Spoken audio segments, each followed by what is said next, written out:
Texans are starting Davis Mills. This whole situation is weird because they still have Deshaun Watson on their roster. Tyrod Taylor out of the gate looked pretty good until he got injured in the second quarter against the Browns. Texans, I think, way exceeding expectations. Does the world come back to normalcy for them in this game tonight? Furman, I'm on the Panthers, and I think I'm probably on the over because 43.5 just feels low. What say you as you break down a relatively mediocre Thursday night NFL game? Well, you mentioned the total, and so far this year we've had 6 primetime games. All 6 of those games, Clay, have gone flying over the total. So not exactly the optimal position for the odds makers and risk management team at FanDuel to try and have to contend with. It almost feels like a free money giveaway.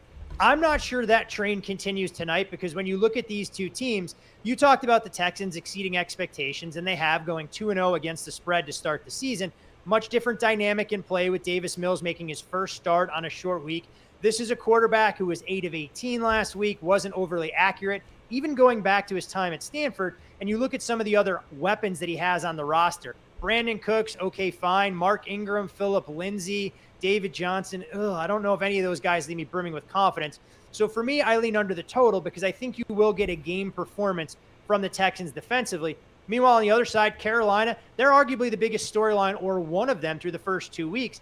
Yes, they held serve at home week 1 against the Jets and Zach Wilson's debut, but they were downright dominant last week against the Saints. I mean, they were constantly in the backfield. Your boy Jameis got exposed. My boy Jameis came back to earth. He was not going to live the high life all season long after 5 touchdown passes in the season opener. But what the Carolina Panthers were able to do defensively, they held the Saints to the lowest offensive output during the Sean Payton era.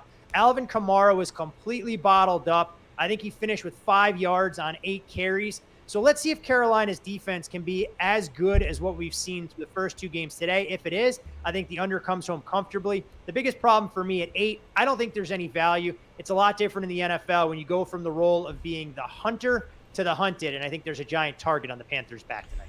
So let me get this clear. If you had to play, you'd play the under tonight on Thursday Night Football. Yep, I would go under, shop around. Should be some 43.5s out there. If you happen to have access to a Houston Texans team total, it's 17.5, and I know a lot of shops don't. That would also be a lean, but I do think we're talking about a game with points at a premium.